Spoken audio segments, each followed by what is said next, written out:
રાજ્યમાં કપચી પાક જેવા રોડ જોવા હોય તો ધોરાજીની અચૂક મુલાકાત લેવી જોઈએ।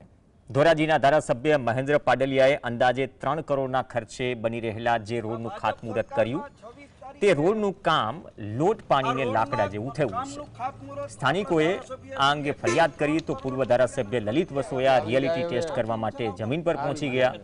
ડામર રોડના પ્રથમ લેયરમાં ડામર મિક્સ કરવામાં કોન્ટ્રાક્ટરે એવો લોભ કર્યો કે ચોસલાની જેમ ડામર ઉખડી ગયું।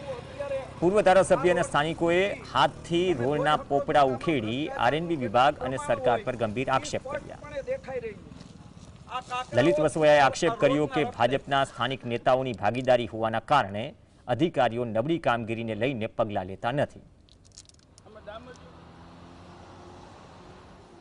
20 તારીખે આ વિસ્તારના ધારાસભ્ય શ્રી આ રોડનું ખાતમુહૂર્ત કરે અને આજે આ રોડ ખાલી ધૂળ ભેગી કરતા હોય, માટી ભેગી કરતા હોય એની જેમ આ કાંકરાઓ ભેગા થઈ જાય છે। ડામરનું પ્રમાણ નહીવત છે।